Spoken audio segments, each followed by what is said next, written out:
मधु एकत्रता दही मधु एकत्रता घातले चौघाची हाता विदेहाच्या निज भावार्था श्री रघुनाथा अतिप्रेते.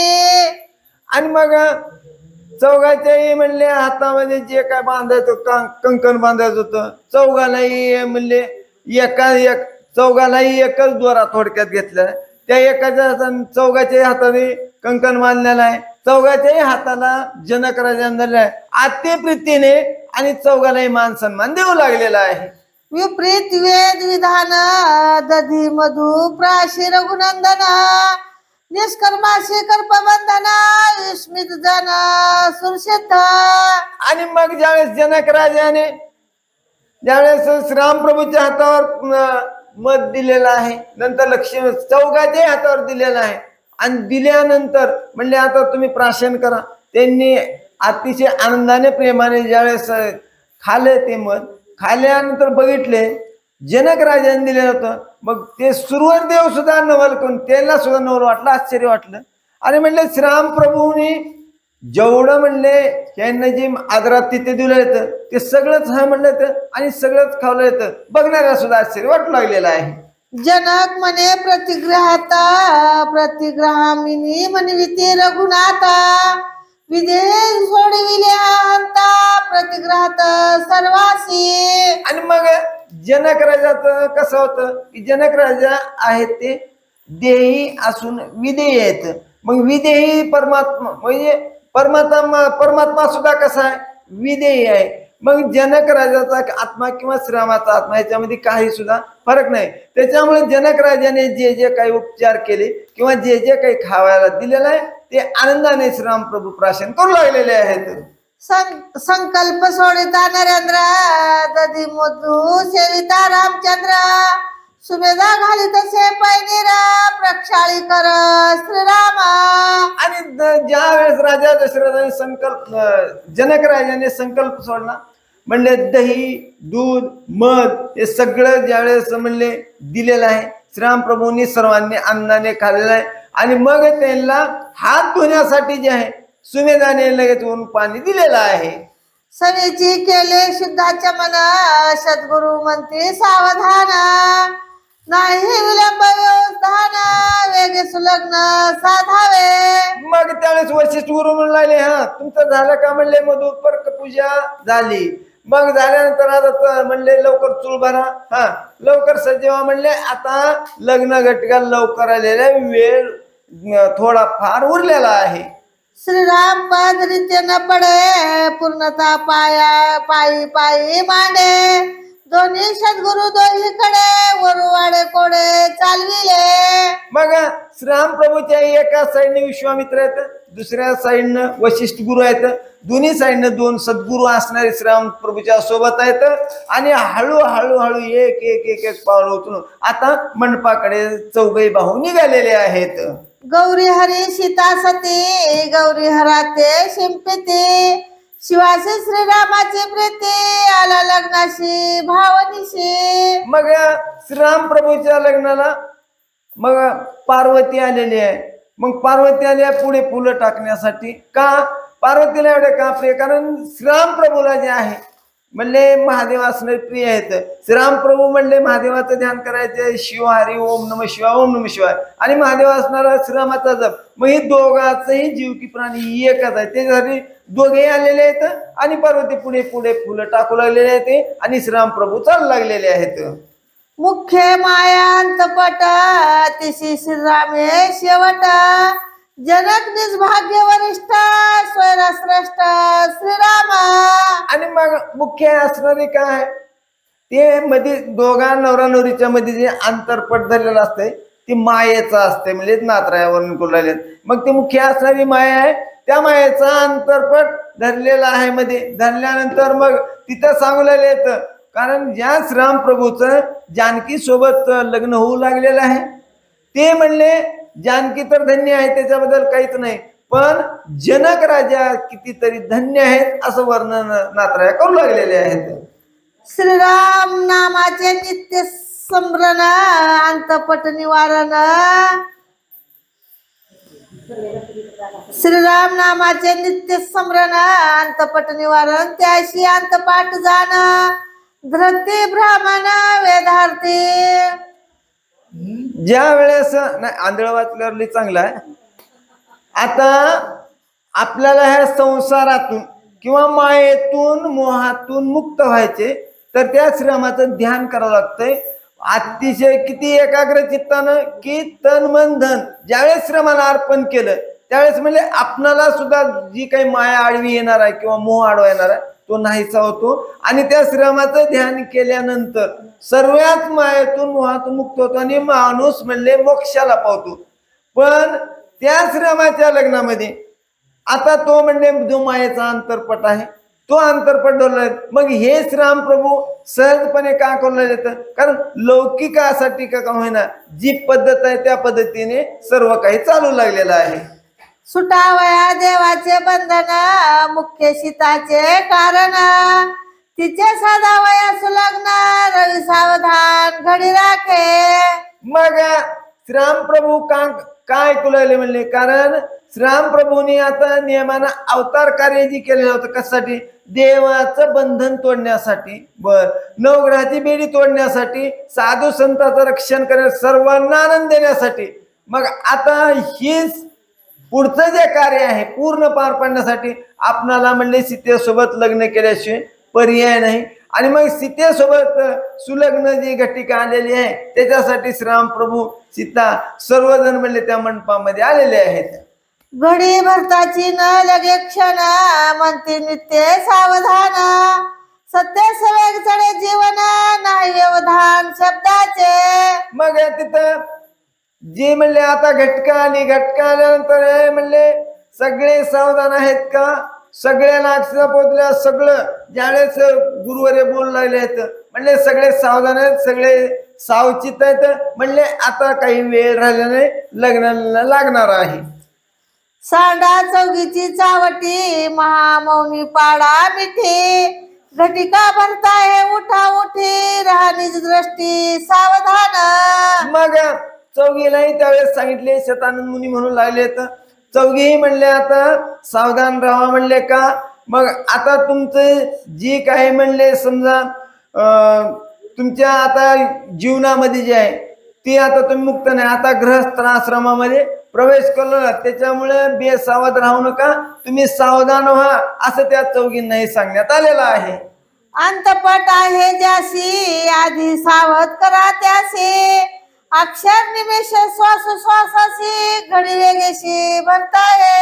मग अंतरपट दोघांच्या मध्ये धरला म्हणल्यानंतर त्याला अगोदर सावधान करावं लागते. मग ज्या वेळेस मग ही अक्षर किंवा मंगलाष्टिका जी आहेत म्हणले ती एक सहजपणे बोलल्या जातात पण अगोदर मुख्य महत्वाचा जो आहे तो अंतरपट आहे आणि तो अंतरपट म्हणले चौघाच्याही मध्ये धरलेला आहे. या लागी निज सावधान सद्गुरु म्हणताय आपण वचनानं द्यावे प्रतिवचन सावधान निज रूपे. आणि मग याच्यासाठी जो अंतरपट झालेला आहे त्याच्यासाठी सद्गुरु म्हणू लागले बोलू लागले हा म्हणले सावधान. मग सावधान म्हणल्यानंतर म्हणले सावधानच व्हायचं म्हणले त्याला उलट जी बोलले त्याला उलट उत्तर काही द्यायचं नाही जसं सद्गुरूने म्हणले तसं ऐकलंच पाहिजे. शब्दार्थे महामौन धरितो नित्य सावधान ज्याशी शुद्धार्थी अभिमान असावधान तो सदा. आणि मग शब्दाने त्यांनी सांगितल्यानंतर ज्याला म्हणले सहज लक्षात येते तो म्हणले शब्द सांगितल्याबरोबर ते ध्यानात धरून सावधान होते. आणि मग ज्याला कुणाला अभिमान आला अहंकार आला त्यानं सावधान तर होतच नाही आणि म्हणले बेसावधच राहतो. मग पुढे काय होतं अंगी जाणवी जे जाणपण वचनानं देती प्रतिवचन त्याने वचने त्याशी दूषण सावधान त्या नाही. आणि मग ज्यावेळेस सांगितल्यानंतर जर आपल्याला काय सांगितलं म्हणले सावधान म्हणले मधु एकत्रता दही मधु एकत्रता घातले चौघाची हाता विदेहाच्या निज भावार्था श्री रघुनाथा अतिप्रेते. आणि मग चौघाच्याही म्हणले हातामध्ये जे काय बांधायचं कंकण बांधायचं होतं, चौघालाही म्हणले एक चौघालाही एकच दोरा थोडक्यात घेतला. त्या एकाच्या चौघाच्याही हाताने कंकण बांधलेलं आहे. चौघाच्याही हाताला जनक राजाने धरलं आहे. आते प्रीतीने आणि चौघालाही मान सन्मान देऊ लागलेला आहे. विपरीत वेद विधान दधी मधु प्राशी रघुनंदन निष्कर्माशी कर्पबंधन विस्मित जन सुरसिद्ध. आणि मग ज्यावेळेस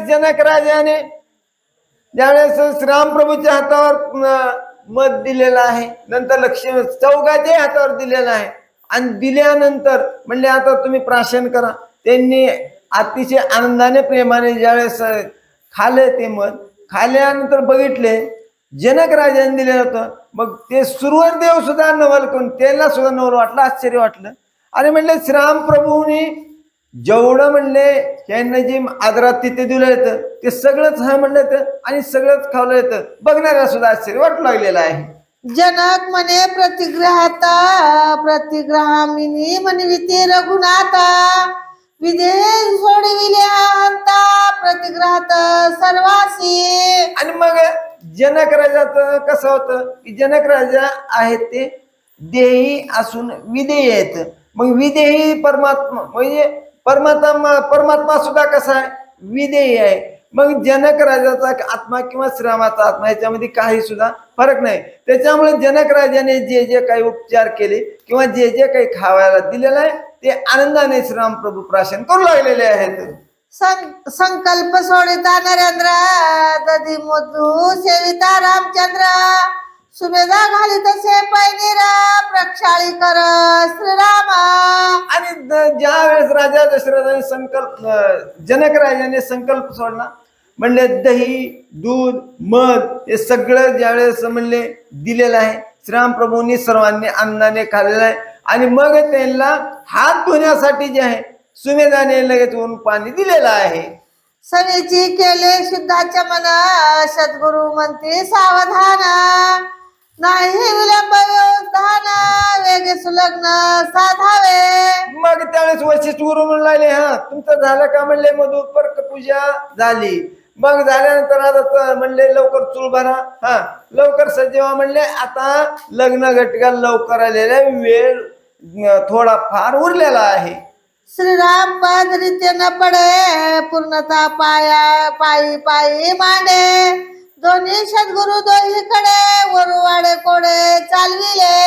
मग श्रीरामप्रभूच्या एका साईडने विश्वामित्र आहेत, दुसऱ्या साईडनं वशिष्ठ गुरु आहेत.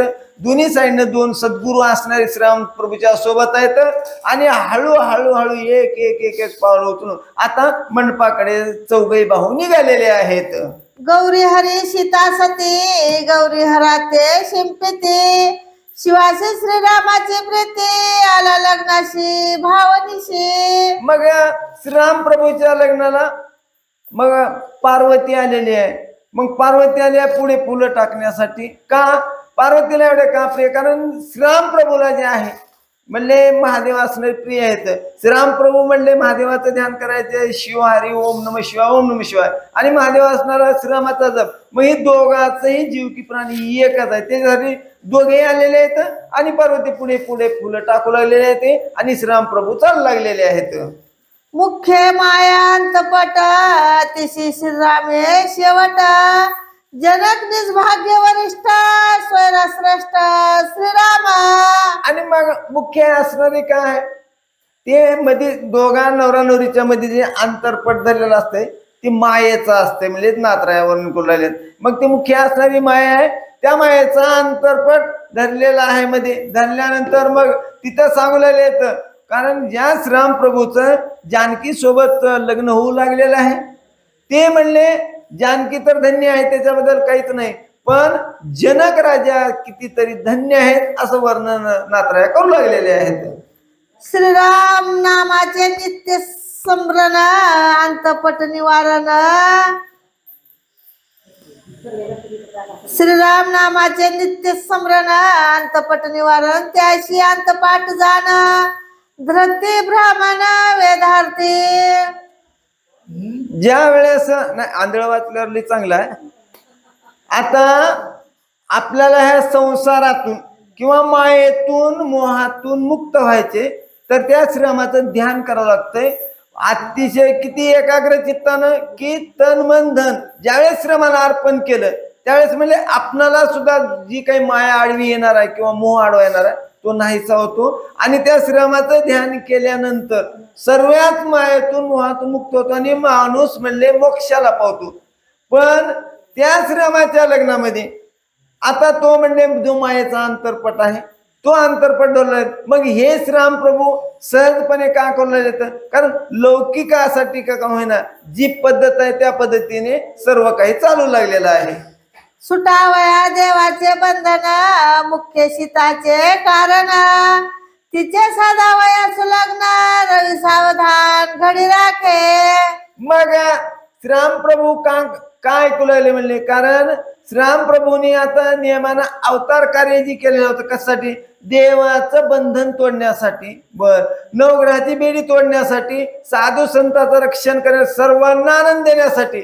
मग आता हीच पुढचं जे कार्य आहे पूर्ण पार पाडण्यासाठी आपणाला म्हणले सीतेसोबत लग्न केल्याशिवाय पर्याय नाही. आणि मग सीतेसोबत सुलग्न जी घटिका आलेली आहे त्याच्यासाठी श्रीराम प्रभू सीता सर्वजण म्हणले त्या मंडपामध्ये आलेले आहेत. घडी भरताची न लगे क्षण म्हणते नित्य सावधान सत्य सवेग चढे जीवन नाही व्यवधान शब्दाचे. मग तिथं जे म्हणले आता घटका आल्यानंतर म्हणले सगळे सावधान आहेत का सगळ्यांना अक्षरा पोहोचल्या सगळं ज्यावेळेस गुरुवारे बोलू लागले आहेत म्हणले सगळे सावधान आहेत सगळे सावचित आहेत म्हणले आता काही वेळ राहिला नाही लग्नाला लागणार आहे. सांडा चौगीची चावटी महामौनी पाडा मिठी घटिका भरताय उठा उठी राहणीच दृष्टी सावधान. मग चौघीलाही त्यावेळेस सांगितले शतानंद मुनी म्हणून लागले तर चौघीही म्हणले आता सावधान राहा म्हणले का मग आता तुमचं जी काही म्हणले समजा तुमच्या आता जीवनामध्ये जे आहे ती आता तुम्ही मुक्त नाही आता गृहस्थ आश्रमामध्ये प्रवेश केला त्याच्यामुळे बेसावध राहू नका तुम्ही सावधान व्हा असं त्या चौघींनाही सांगण्यात आलेलं आहे.